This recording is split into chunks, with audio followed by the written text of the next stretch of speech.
Hello, hello, hello. Can you guys see me?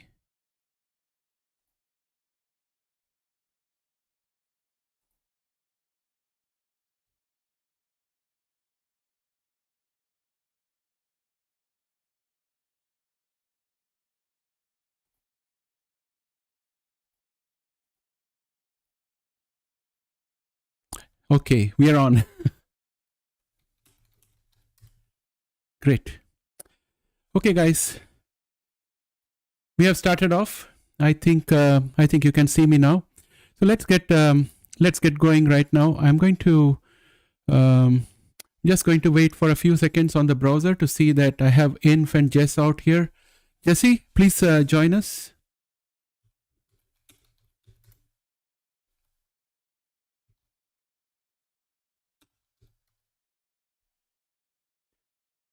Give me just a couple of minutes.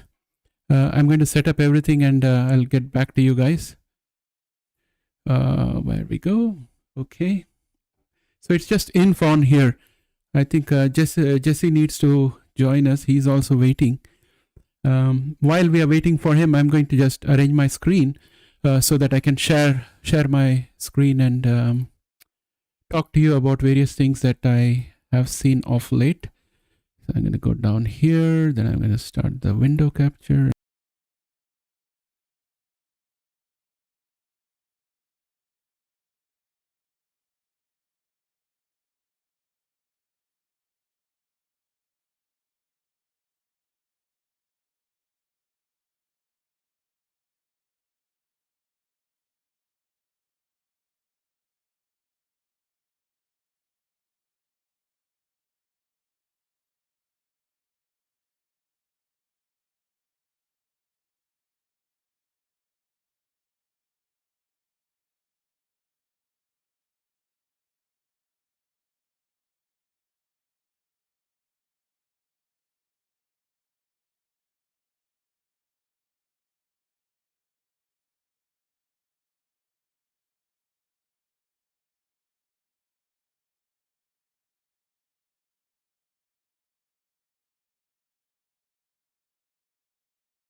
Can you hear me now?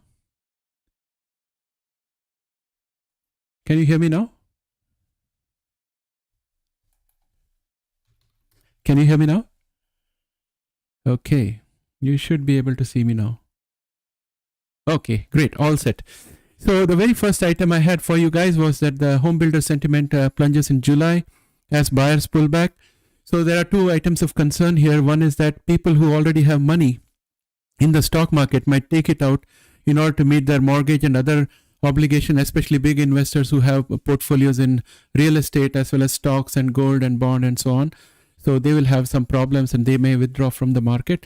The second concern is that when people have to pay higher rent and higher amount of mortgage, the disposable income goes down. That cools down the market. But on the positive side, that's going to make the Fed feel that they should not be as hawkish. And the fact that the Fed becomes less hawkish will push the markets up. So that's my conclusion at this point of time. I'm just going to quickly look at all your chat messages. What's up, Jesse? I can't hear you. All good, Okay, things are going on. Okay, you guys can chat. The next item I have to talk to you about is that the middle class households are reporting 75% of middle class households are saying that their income is falling behind the cost of living. This, I think, just this morning you were talking about this in our individual chat, and I think this is a common sentiment being felt by everybody. And yeah, we have to prioritize our debts. In fact, what I had personally done was I had stocked up on a lot of non-perishable food and other things in at once, and of course, it did siphon off quite a bit of money just for the 6 months living expenses kind of thing. So, so that's what I think everybody needs to do. So apart from this, there is one more news article that I had, which says Wall Street rally runs out of steam with the Dow erasing a jump of more than 350 points. So I just had a quick look at our indices out here.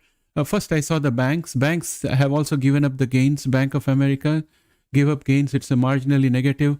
Citibank opened very high yesterday. It gained a lot because of blockbuster results. It opened high, but it has fallen down to where it closed yesterday. So basically, it's going to end the day flat. It's almost up 0.08 or 0.09%. Now, if we were to go and look at the indicators, you can see that the QQQ has fallen, and it had valiantly tried to break through this double resistance. I think it was too much and it has fallen down. So next thing we have to do is expect it to come up to here. And we are in this overall smaller bear channel. So I was partly anticipating this, but I thought maybe some blockbuster earnings might get us out of the mess. Seems that that's not the case, but we still have hope, because towards the end of the day, I think after market close, we're going to have a slew of reports coming up. We're going to talk about IBM. We're going to focus on IBM. And when it comes to IBM, I think Inf, you wanted to have a little bit of chat about IBM, right?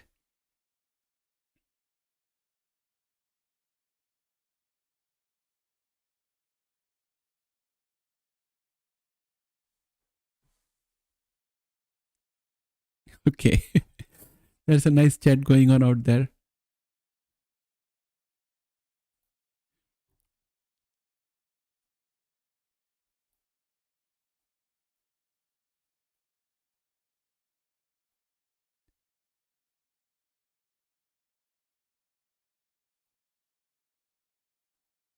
Okay, guys. Yeah.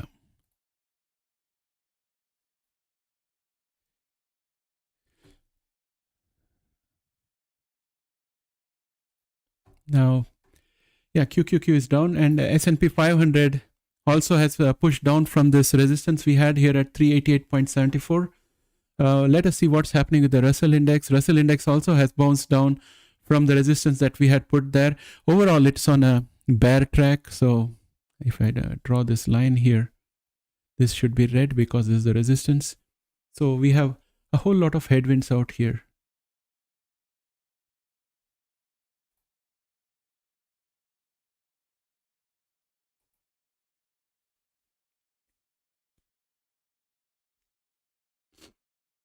Just going to quickly take a look at the chat window and see what is happening out there. What are you guys up to?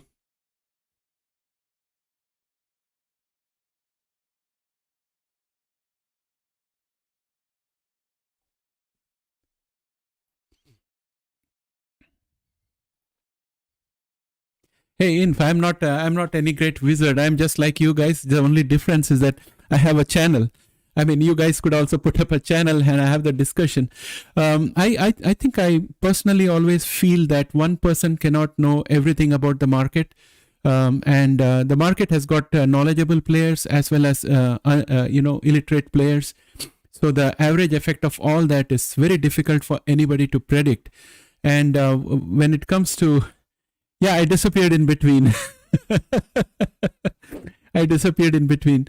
I had my little doggy coming over asking me for something, so I had to disappear and do something and then come back. Yeah, I was in ghost mode. So Inf, basically, I would always preface everything by saying that technical analysis is not a sure thing. It gives you probabilities. And also the market has got so many players and we don't know half the things that are happening because all the big guys, they have a much faster pricing mechanism. They get their ticker symbols and quotes much faster than us. And they do a lot of wizardry. There's all the dark pool trading and all going on. So I'm as good as you guys. We are just making this community so that we can exchange ideas and do something. But I don't think we'll get something here that's going to give us a sudden edge over the others in the market, to be honest.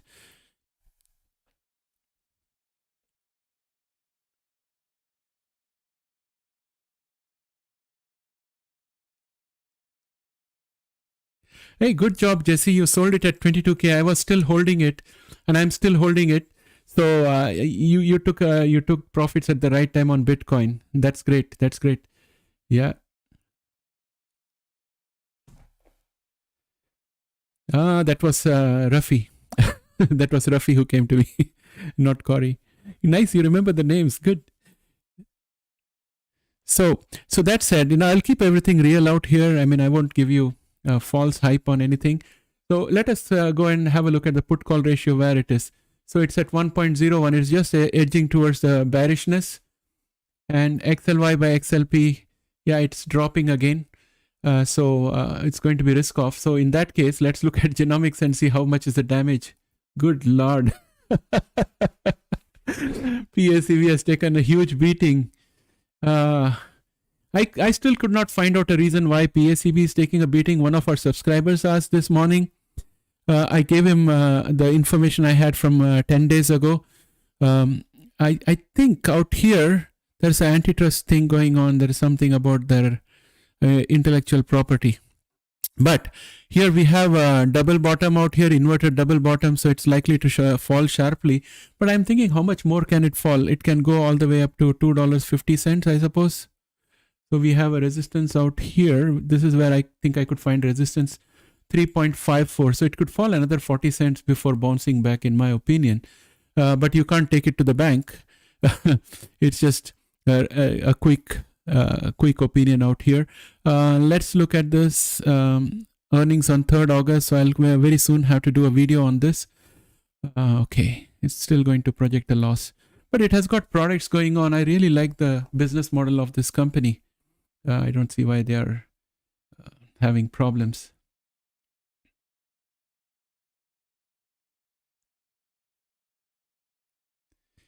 So there you go. And after that, I'm going to have a look at the biggest winner. Verve is doing well today. Is there any news on Verve? 2 days ago, insider sell. So there is no new news. But Verve is on a very, very strong bull channel. It hit this. You can see it's perfectly hit this resistance at 25.95 and it's back down again. So it's a bull hammer. So tomorrow possibly we should see it break through. But we have this overbought status out here. This is going to push it down. Something big must be happening out here in Verve. Apart from the Beam and Verve base editing collaboration, there must be something big happening. Maybe they are very close to getting approval from FDA and we don't know about it. So I think I would try to buy a little bit of Verve if I get a chance. But I'm also afraid that if it falls, it's going to fall big time, right up to 20.66. Better safe than sorry. I'll just watch. I'll just watch what's happening here. And that said, so Jesse, how are things in the real estate market in California?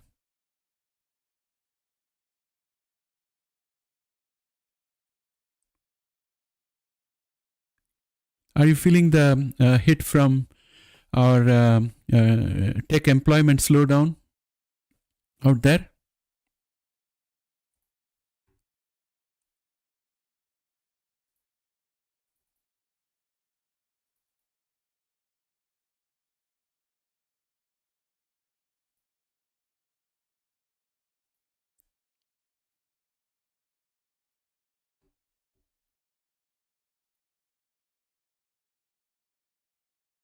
Well,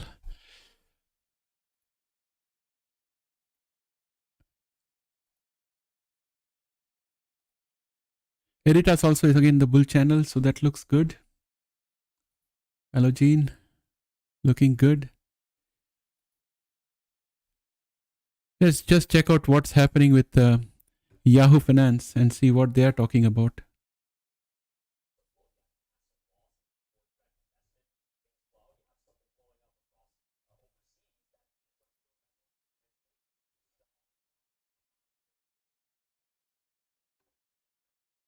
They have a peg to the US dollar. It's not just an inflation story domestically. It's not just a spending story domestically. We're thinking about international financial vulnerabilities as well.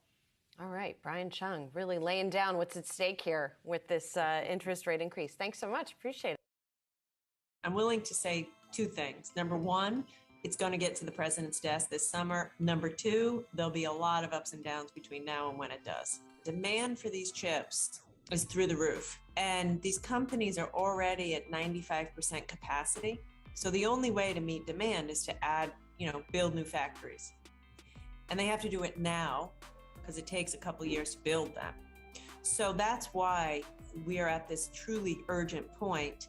And if Congress doesn't act before they go home for the August recess, I think you will see these companies expand in other countries, and then we're finished. They're only going to make one, $20 billion investment in a facility. It's either in America or in Japan, South Korea, France, Germany, Italy. And we have a moment now to pass this in the next couple of weeks, and it's a win for America. And if we don't, it's a win for China. Make no mistake about it.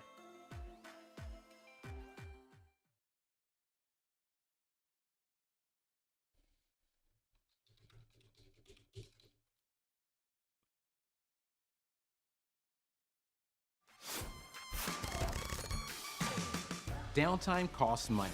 Your customers expect around-the-clock service, but high latencies and system failures impact the customer experience.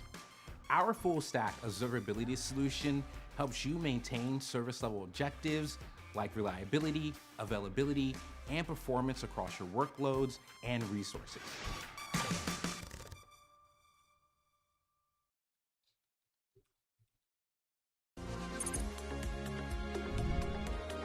Well, newsletter platform Substack is expanding its offerings, even as the startup faces major headwinds in funding. The company recently announced it is suspending future fundraising and laying off 14% of its staff, citing deteriorating macroeconomic conditions. I spoke to CEO and co-founder Chris Best about the company's financials and how he plans to grow the platform. Take a listen. It's really interesting. There was a question we had early on when we started was, hey, we think this will definitely work for a business audience. Our first publisher on Substack was a guy named Bill Bishop. He wrote sort of a newsletter about China for an international business and government audience. And that worked astoundingly well. And we sort of had this question of, this will work for business audiences, but will it work in general? And since then, So that was what was being spoken about in Yahoo. And let us see if they have any other stream going on. No. Okay, anyway, we'll return back to our stock market charts. Jesse, what about PACB? I think you have a big holding, you said, and you have been trying to sell calls, but you don't get it on the strike price. Okay. Yeah, real estate, we have been looking at Merced, as I mentioned earlier. So I keep track of what's happening out there. I think a lot of high cost areas are going to be, oh good Lord, $10.50. Yeah, I can feel your pain, my friend. I can feel your pain. It's terrible. It's terrible. I hope it's a smaller portion of your portfolio. It's not a bigger portion.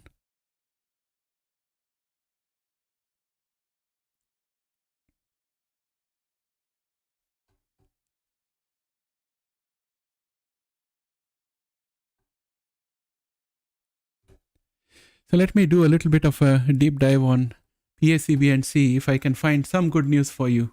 Let's go to PACB. Now, what we have here, these are all one-day charts, one-day candles. I'm just going to expand this so that we can see it clearly. So we have this double bottom, right, Jesse? So typically double bottoms generally will go down if it's inverted. So if it was upward double, like for example, let me draw this for you. So if we had a double bottom that went like this, then it's supposed to go up. But if it was a double bottom which goes like this, then it's supposed to go down. So I am not very happy to bring you this kind of a news, but that's what the technical analysis says. And as I always preface, technical analysis just gives you a probability, but it may not necessarily happen. If you had not seen my morning video, I had spoken about Tesla out there, where I had put all these diagrams in here. I'm just going to clear this up and I'll explain this again to you. Now, for example, Tesla is going to report today. We don't know whether it's going to be a good or a bad report. Personally, I think that given energy costs and everything is going up in Germany, and given the lockdowns in China and Germany plants were the ones which are going to help Tesla go to the next level. So they are definitely going to have problems. But at the same time, Tesla has a track record of outperforming. So according to the technical analysis theory, because we are on a downturn and we have formed a pennant out here, we should be going down. So the direction for this is going to be this way. However, if Tesla came up with good reports, then potentially we are looking at move up, breaking away from this pennant. So that is also possible. So according to technical analysis, this is supposed to go down. There are market participants who would be aware of what is happening, and that's the reason why this pennant has formed. It's consolidating to go down. So let us wait and see. By Wednesday, we'll get to know about this. And so from a technical perspective, Jesse, PSEB is looking bad, but you never know what's likely to happen.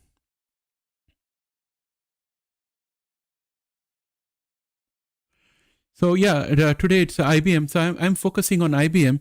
So since you're here, I'm going to give you a bit of background on IBM because you said you're interested in it. So the main thing to note here is that IBM spun off its slow growth, low margin managed IT services business last year. So the company is now focusing on areas such as cloud computing, etc., which are higher margin. So overall, in terms of margins, it should be higher. The consensus EPS estimate of 2.26 per share is pegged at 40% above previous year. And for this quarter, their revenue target is 15 billion. This is a street expectation. If they do better than this, things are going to jump up. If they do worse than this, things will go down. That's how I would look at it. IBM also in this quarter launched a new generation of mainframes. I didn't know that mainframes are still being used, but yeah, a new generation would mean that there's going to be upgrades, internal conversion, internal sales to existing customers as well as new sales. So those possibilities are there in this quarter. IBM's hybrid cloud also is another good area. In fact, in case of Amazon also and Oracle, I think, and Google, I think cloud revenues are going to be the biggest player because even with Metaverse, all these assets, I think they are going to be the flavor of the future. So anywhere there is cloud revenue, I'm really delighted, and IBM's cloud revenue should also do good. I believe currently they have somewhere around 3,700 to 3,750 odd customers. And I think they added 200 more customers in the first quarter of 2022. So if they perform similarly in the second quarter and add another 200 or 225 customers, that would be a great performance in my opinion. And as it stands, hybrid cloud business now accounts for more than 65% of their total revenue, software revenue, when we look at the most recent quarter, that is Q1 2022. And the market is now giving IBM more credit for its cloud transition, so their pricing is looking much better. And let us see what they report. So this is the background I have for IBM Inf. So I hope that helps you a little. Are you invested in IBM Inf?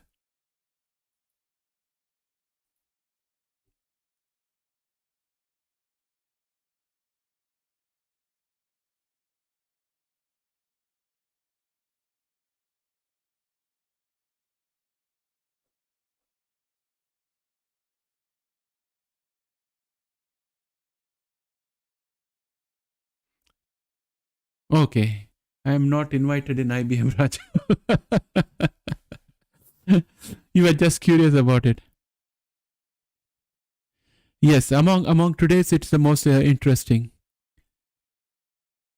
Okay, you have some related stocks, right? Now you were talking about Netflix, right? So when it comes to Netflix, there's quite a bit of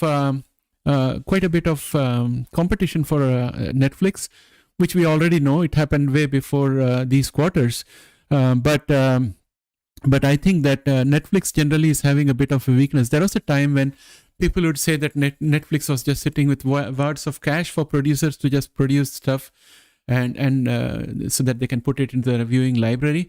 But we have a lot of competition right now in the streaming services. You got Disney Plus, you got HBO, you got Crave, you got so many others coming up.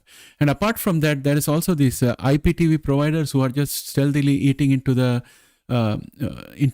market share for many of these legit providers. And some of these IP streaming services at a low cost, they happen to give you all these Netflix and HBO programs in there. Of course, I think they must be pirated or whatever. But there is revenue leakage happening for companies like Netflix and Disney Plus and all that, like the Book of Boba Fett and others. They're already out there outside of the Disney streams, and they're available with the IPTV providers. So definitely these companies are losing revenue. They have to come up with a much stricter control of some technology to strictly control their gateway, so that only people who pay can see their programs. But I think they don't have the technology yet. And also Netflix earlier used to allow me to have multiple logins. I had 2 logins and I could use them, but now they're asking me to pay for per login. So those revenues will also start kicking in very soon. So when that happens, they'll have some extra money. But all that is going to push people to go towards the IPTV providers. So it's a very difficult game for Netflix. I think as an initial pioneer, they definitely scored a lot, but I don't know what's going to happen to them going forward. Let me quickly look at the chat and see what's happening.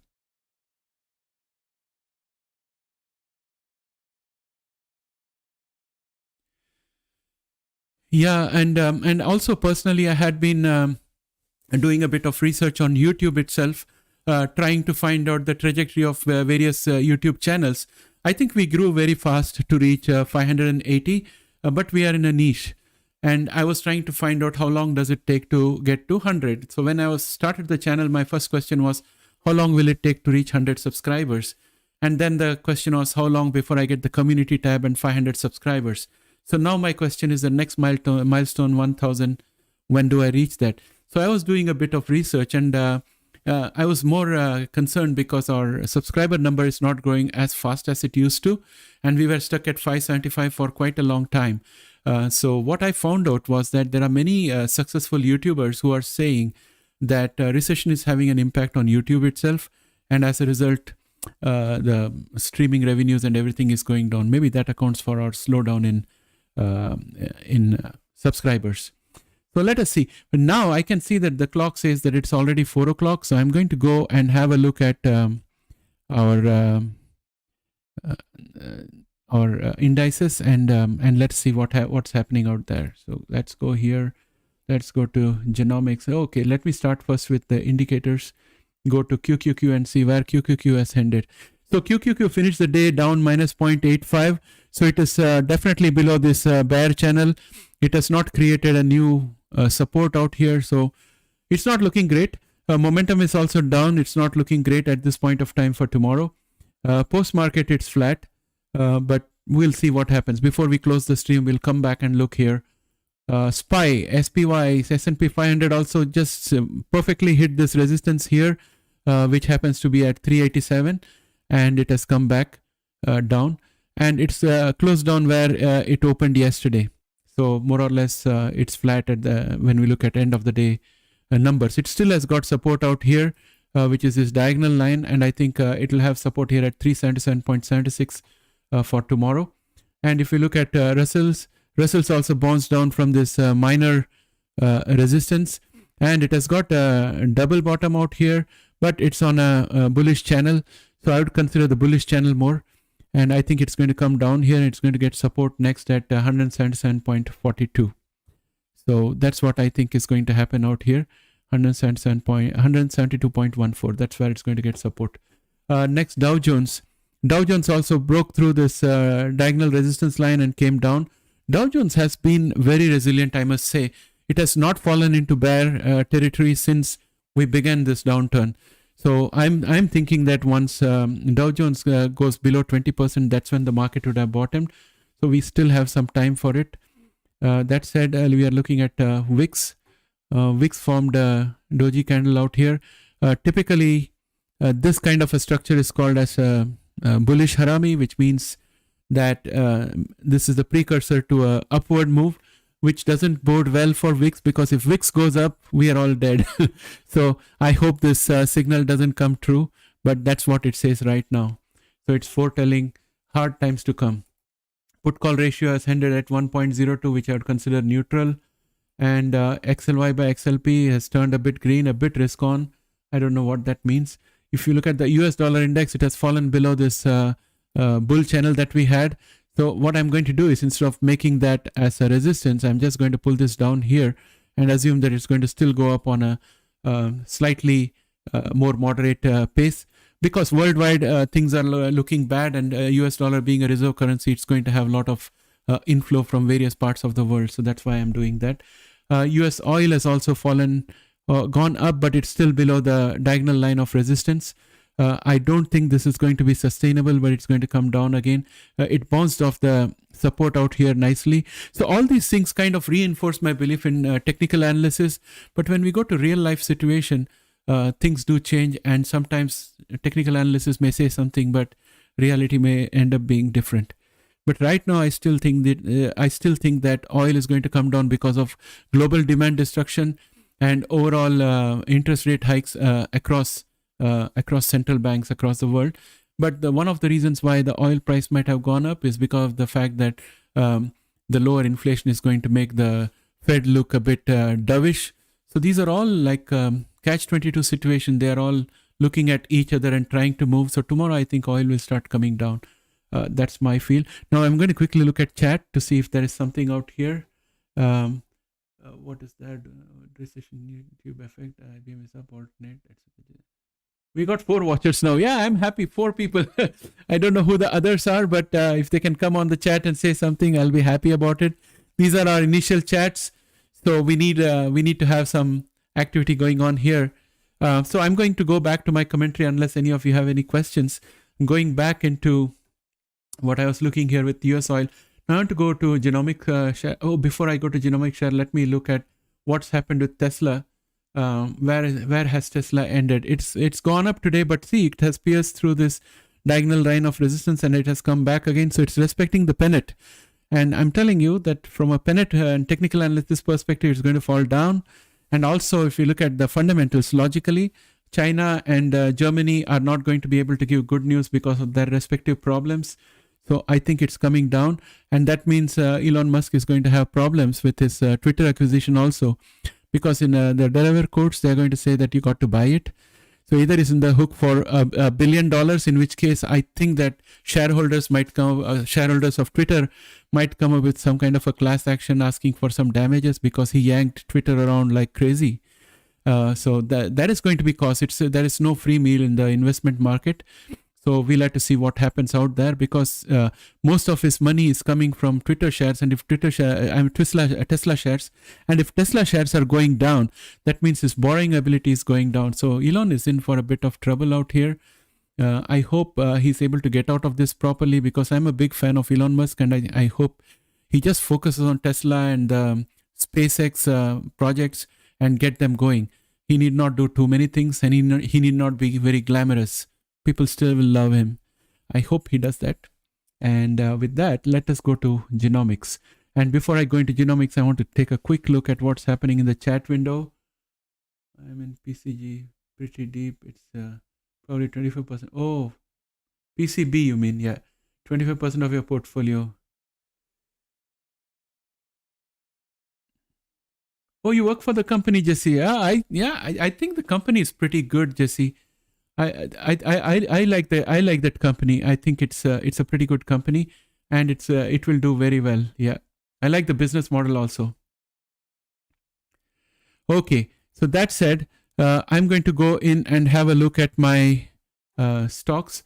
IMTX. So I'm going to jump PSCB. We have already spoken enough about it. IMTX is down 6.9. Let me sort this out and see. Let's go for the gainers first. Okay. Verve and Beam, they are riding the wave of their initial collaboration and the enhanced collaboration they have for base editing, and also I think they are pretty close to FDA approval, and that's what is driving all this bullishness. It's rather late for me to catch up with these two companies, but if any of you are holding Verve or Beam, I'm really happy for you. Look at the bull trajectory here. It's fantastic. Even though it opened higher today and came down, it has still managed to end up positive 0.39. Post market, it's flat. So the chart is looking very strong for Beam. If we go to Editas, again, it's on a bull channel. It's doing well. It has just consolidated. I won't worry about this too much for Editas because this is a resistance that we have already identified from before at 15.37. And it's just testing and respecting the resistance. Momentum is also above average. So I'm still hopeful for Editas that tomorrow it might do better. DNA, again, it's respecting this resistance which we have here at 3.20. It's at 2.98 and post-market has fallen down $1. Overall, it's consolidating at the upper level of the band. I was waiting for this to come down so that I can buy something and do a bit of swing trading, but that has not happened. But I won't touch DNA at these levels because the risk-reward ratio is skewed more towards the risk than rewards. Illumina, people have been asking me about Illumina, why it's not doing well. I'm bullish on Illumina also because they have got good scalable platforms and they already have revenue streams coming in. 1.01% down. I don't think that's too much. They were consolidating in this range between 197.69 and this horizontal line of support at 180.79. That's the range in which they were consolidating, awaiting further news. They have got earnings coming up on 11th of August. I'll do a pre-earning preview kind of video. And in that, I'll talk in more detail. But suffice to say that Illumina had issues with intellectual property. So I'm going to show you this news article out here. I hope you can see this on your screens. Let me quickly go and see. Are you guys able to see the screen properly? Are you able to see the press release?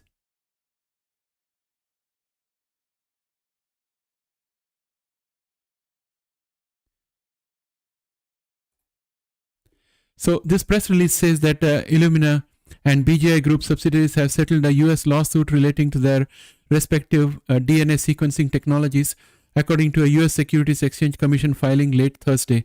Illumina received fully paid up licenses to BGI's 6 issued US patents and to various US patent applications. It also agreed to pay a one-time fee of $325 million to BGI.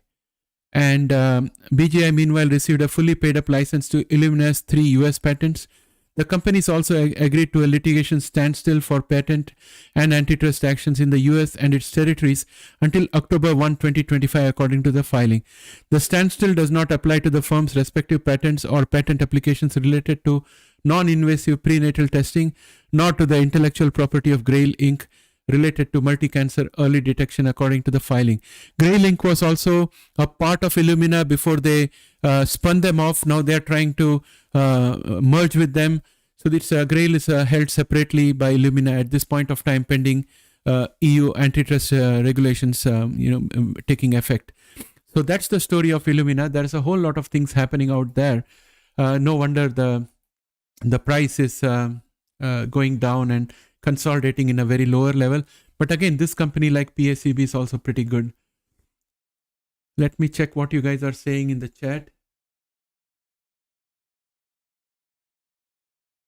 Bag M27 Drano not on my phone. Oh, would you, Bag M, try to refresh your phone and see? I think others are able to see the screens. PCG, okay. Okay, let me continue with my analysis while you guys are chatting. So I'm looking next at Pfizer. It is down, but it has got a bull channel going on. I won't worry about Pfizer, not about Novartis. I wouldn't worry about Novartis. Of course, Novartis earnings are coming up shortly. And its earnings are going to be up on 19th of July, which is tomorrow. So let us see if they can light up the pharma field. Vertex, again, a bullish company. I'm not worried about it. Allogene came down 2.42% today. And the MACD is still tending towards the signal line bullishly, and momentum is above average but pointed down. I think Allogene is okay. It's still on a strong bull chart. So I think on the charts, it's looking good to me. And I'm really thrilled because it has broken above this bullish channel for which this diagonal green line was earlier a resistance. So I'm happy about it. I'm happy that it's firmly on a bullish channel. Let us see what the future brings for us. We have the earnings coming up on 10th August. So very soon you should expect me to put out a earnings preview video for Allogene. That said, I'm going to look at SQZ, in which I have some shares. I have around 700 shares at 3.05. I have a standing order to sell it at 3.85. It hasn't done well. It's still consolidating. I'm not too worried about this company. It's already quite low, but it has got a unique technology, and I think it doesn't have to pay royalty to anybody. So I'm pretty much happy about this company. The bonus I got today is while I was doing the pre-earnings video for SQZ Technologies, I found out that they have that technology during its when they presented their data in a recent seminar seems to indicate that they could have some worthwhile addition to type 1 diabetes area. So I'm really thrilled about that because T1D is a big revenue area, and if they could come up with a therapy out there, I would be really happy. So I'm going to watch SQZ Technologies from that point of view.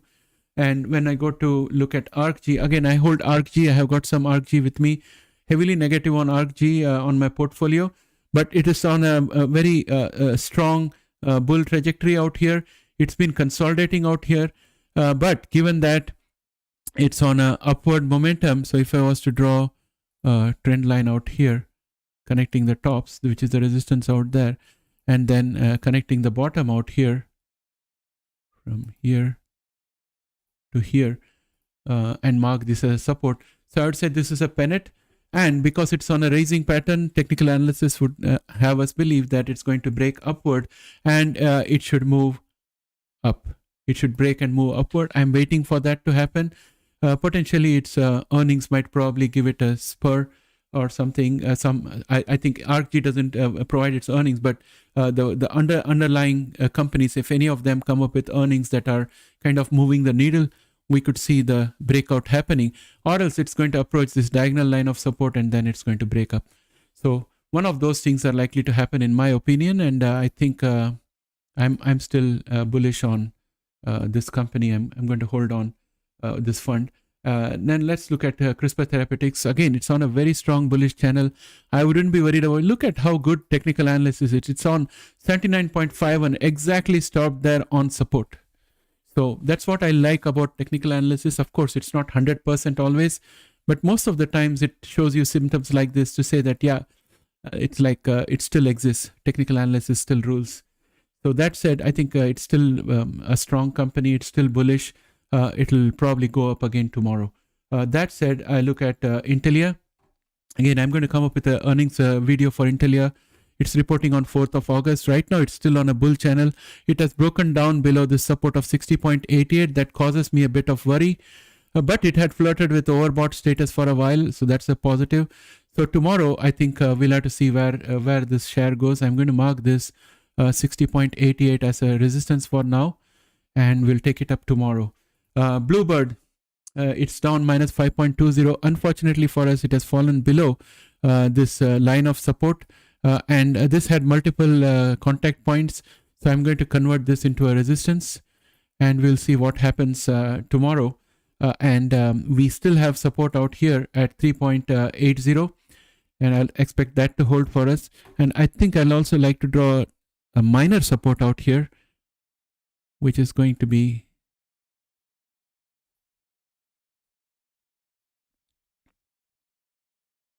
somewhere in this region. So this is going to be a minor support. I think we stopped exactly just above the minor support, and I'm hoping that it's going to bounce back up from there tomorrow. Let us look at Caribou Biosciences. It's showing a good deal of weakness, and it still needs to fill up some space out here. This space has to be filled up, and one of the technical analysis rules is that space will always get filled up. The gaps will always be filled up. So I'm looking for that to happen. And at this point of time, I think we are still on a bullish channel. And I would say something like this out here. So we are still on a bullish channel. And I would wait for some more touch points so that we can firm this up. Invitae is down 6.32%. And it's still within this range in which it's consolidating. its upper limit is 4.04 and the bottom is 2.15. It's still consolidating. Post market, it's down minus 1 cents. It's still got a bullish MACD, but the momentum is a bit weak. We need to see some improvements out here. And again, as I said, earnings is on 9th of August. That should move the needle. IMTX has also broken down below the supports it had. So it was going nicely on a bullish channel. It weakened a bit and now it has fallen down. And its next stop is going to be somewhere around $8. So if I pull this out, this is where we are supposed to have the next stop. And we stopped at 8.02. Again, proof that technical analysis works. We had this support level out here. I hadn't extended it. I just extended it and we have stopped out there. MACD is bearish and momentum has fallen below average. Let me look at any news items. June 7th is when we had news. That's about it. So I'm thinking that tomorrow we should have bounce back and this support is going to become a resistance right now. And we might probably consolidate between these two before going up again. Next, we look at PACB, which we have spoken about already. So as I said, my friend Jesse, it's more likely to break down rather than go up. But we never know when the news comes in. Probably if we have good news with the earnings, then it should go up. But fundamentally, that company is really good. I'm happy to invest in this company going forward. I think maybe tomorrow I'll try to take a bite at it after looking at what happens here. So if it's anywhere near this bottom out here and it continues to open above this, I'll still go ahead and buy a little. I have some cash left to buy. So I will do that. So that's what I am thinking. So that brings me to an end of all these reviews out here. I'm going to go and have a look at the chat window and see what is happening out here. I'm on desktop, to be honest. So you, those who are on desktop are all seeing the screen, but people who are on the phone are not able to see it. I'm sorry about that. I don't think anything is wrong at my end, but we'll have to find. So instead, I'm IBM on the IBM Investor Relations site, and it says earnings will drop at 5 p.m. So about 45 minutes from now, don't think we can cover it probably. Yeah, that's right. Base trading, the trader decides which trades to make based on current market conditions. I like it. It's a lot. Trader describes which trades are most. Great live session. Thank you guys, and thanks to all the other people who have been on this channel. And Bagam, come again tomorrow and join us for this live stream. We'll have more people tomorrow because we just started this live stream. This is new to this channel.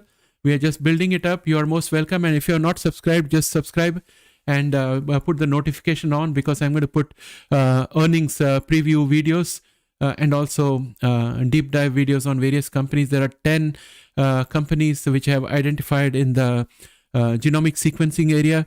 So I would like you to just subscribe and press the notification and join our community if you are not yet joined.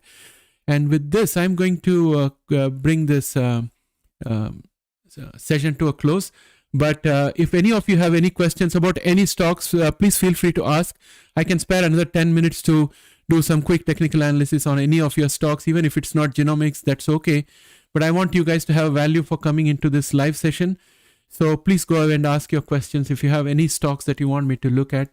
And I can do that with you here.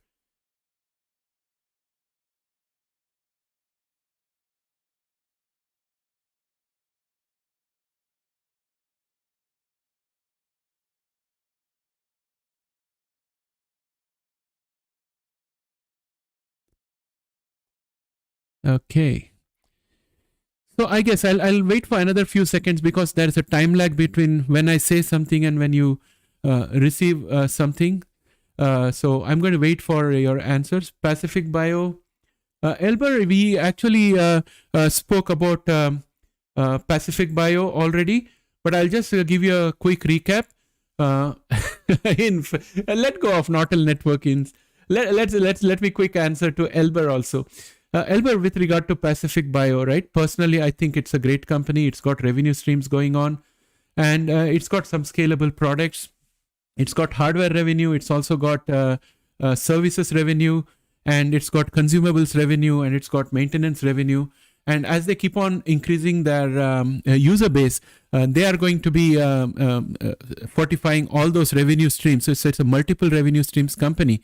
And also the other reason why I'm bullish on companies like PSEB and Illumina and all is that researchers as well as genomic companies, everybody is going to buy their products, and also companies which do genomic sequencing, etc. as a service, they are going to buy the products and consumables. So these companies are going to get the net benefit of the entire genomic sector. So that's what makes me feel very bullish about these companies. And with regard to Pacific Biosciences, I had mentioned that the technicals for this company doesn't look great at this point of time. I don't know why, but this double bottom out here, inverted double bottom, indicates that it's going to fall down further. But already the company is at as low a price as it has been. If you look at the very bottom of this company, I think it's going to be out here. This is the bottom at which it has ever been as low as possible, and that gives me 2.64 cents. So there is not much to lose here.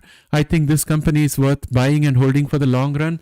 I think it will take at least a year or something to really realize all the profits from this company. We need the overall market environment to come up. We need the Fed to become a bit less bullish, and we need the inflation to fall, and we need some geopolitical risks to wind down. All of those things are weighing down most of the stocks, and more so companies like PSCB. So I hope that answers your question, Elber. Yeah, thanks for subscribing to the channel, Elber. Is there any other stock that you guys want me to look at it? Don't pull my leg with Nortel Networks. Ask for something else, and I'll be happy to oblige you. Jesse, do you want me to look at any other shares before we wind down? Okay, I think it's time for me to wind down this channel, and yeah, so people must be jittery. People must be a bit jittery. Somebody must have got some information. But I think IBM will do well. It has got great management in, so not to worry. So with that, my friends, I'm going to wind down this live stream. I'll see you again tomorrow morning in the morning show, and again evening 3:30 with the live stream. Bye for now, guys. Signing off. Thanks for joining in, though.